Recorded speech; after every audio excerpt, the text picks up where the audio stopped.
27वां अध्याय। श्री कृष्ण का अभिषेक। श्री सुखदेव जी कहते हैं, परीक्षित, जब भगवान श्री कृष्ण ने गिरिराज गोवर्धन को धारण करके मूसलधार वर्षा से व्रज को बचा लिया, तब उनके पास गोलोक से कामधेनु और स्वर्ग से देवराज इंद्र आए। भगवान का तिरस्कार करने के कारण इंद्र बहुत ही लज्जित थे, इसलिए उन्होंने एकांत स्थान में भगवान के पास जाकर अपने सूर्य के समान तेजस्वी मुकुट से उनके चरणों का स्पर्श किया। परम तेजस्वी भगवान श्री कृष्ण का प्रभाव देख सुनकर इंद्र का यह घमंड जाता रहा कि मैं ही तीनों लोकों का स्वामी हूं। अब उन्होंने हाथ जोड़कर उनकी स्तुति की। इंद्र ने कहा, भगवान, आपका स्वरूप परम शांत, ज्ञानमय, रजोगुण तथा तमोगुण से रहित एवं विशुद्ध अप्राकृत सत्वमय है। यह गुणों के प्रवाह रूप से प्रतीत होने वाला प्रपंच केवल मायामय है, क्योंकि आपका स्वरूप न जानने के कारण ही आप में इसकी प्रतीति होती है। जब आपका संबंध अज्ञान और उसके कारण प्रतीत होने वाले देहादि से है ही नहीं, फिर उन देह आदि की प्राप्ति के कारण तथा उन्हीं से होने वाले लोभ, क्रोध आदि दोष तो आप में हो ही कैसे सकते हैं। प्रभु, इन दोषों का होना तो अज्ञान का लक्षण है।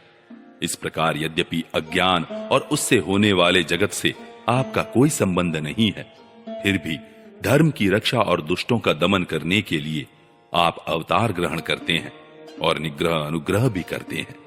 आप जगत के पिता, गुरु और स्वामी हैं। आप जगत का नियंत्रण करने के लिए दंड धारण किए हुए दुस्तर काल हैं।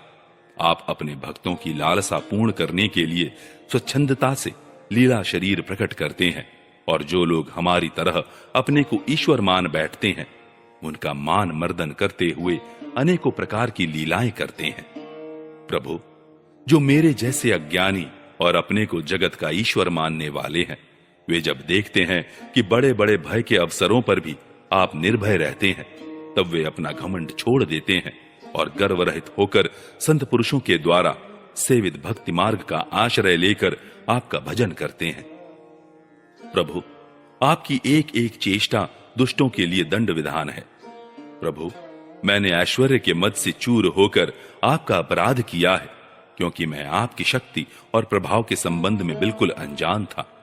परमेश्वर, आप कृपा करके मुझ मूर्ख अपराधी का यह अपराध क्षमा करें और ऐसी कृपा करें कि मुझे फिर कभी ऐसे दुष्ट अज्ञान का शिकार न होना पड़े।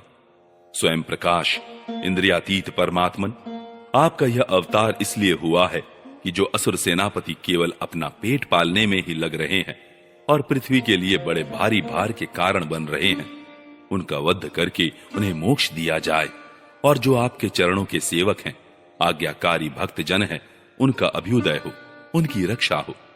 भगवान, मैं आपको नमस्कार करता हूं। आप सर्वांतर्यामी, पुरुषोत्तम तथा सर्वात्मा वासुदेव हैं। आप यदुवंशियों के एकमात्र स्वामी, भक्त वत्सल एवं सबके चित्त को आकर्षित करने वाले हैं।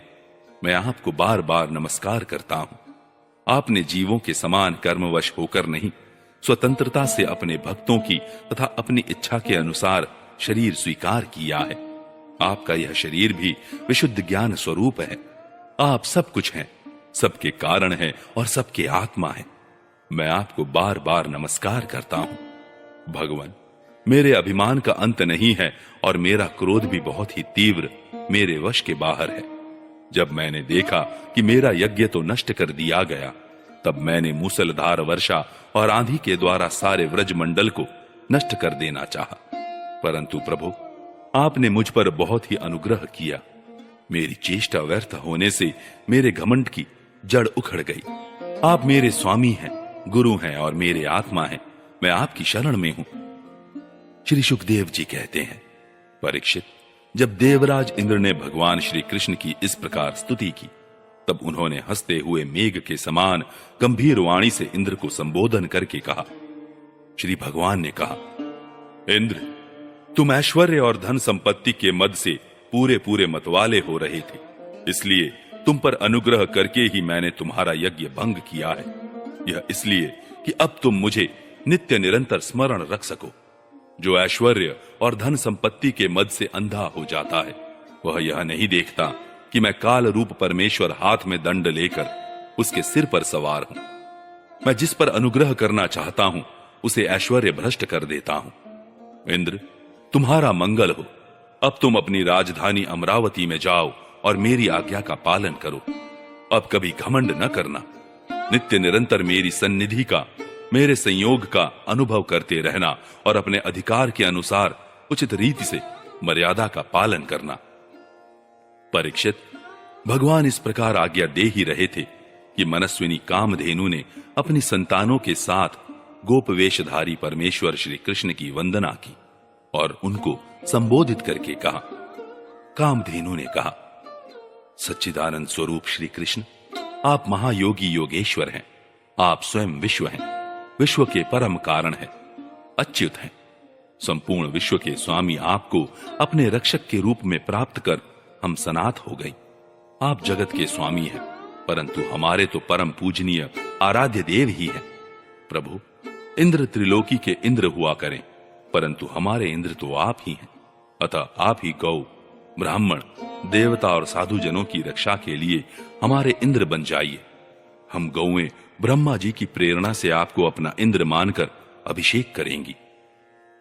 विश्वात्मन, आपने पृथ्वी का भार उतारने के लिए ही अवतार धारण किया है। श्री सुखदेव जी कहते हैं, परीक्षित, भगवान श्री कृष्ण से ऐसा कहकर कामधेनु ने अपने दूध से और देव माताओं की प्रेरणा से देवराज इंद्र ने एरावत की सूंड के द्वारा लाए हुए आकाश गंगा के जल से देव ऋषियों के साथ यदुनाथ श्री कृष्ण का अभिषेक किया और उन्हें गोविंद नाम से संबोधित किया। उस समय वहां नारद, तुम्बुरु आदि गंधर्व, विद्याधर, सिद्ध और चारण पहले से ही आ गए थे। वे समस्त संसार के पाप ताप को मिटा देने वाले भगवान के लोकम लापह यश का गान करने लगे और अप्सराएं आनंद से भरकर नृत्य करने लगी। मुख्य मुख्य देवता भगवान की स्तुति करके उन पर नंदन वन के दिव्य पुष्पों की वर्षा करने लगे। तीनों लोकों में परमानंद की बाढ़ आ गई और गौओं के स्तनों से आप ही आप इतना दूध गिरा कि पृथ्वी गीली हो गई। नदियों में विविध रसों की बाढ़ आ गई, वृक्षों से मधुधारा बहने लगी। बिना जोते बोए पृथ्वी में अनेकों प्रकार की औषधियां, अन्न पैदा हो गए। पर्वतों में छिपे हुए मणिमाणिक्य स्वयं ही बाहर निकल आए। परीक्षित, भगवान श्री कृष्ण का अभिषेक होने पर जो जीव स्वभाव से ही क्रूर है, वे भी वैरहीन हो गए। उनमें भी परस्पर मित्रता हो गई। इंद्र ने इस प्रकार गौ और गोकुल के स्वामी श्री गोविंद का अभिषेक किया और उनसे अनुमति प्राप्त होने पर देवता, गंधर्व आदि के साथ स्वर्ग की यात्रा की।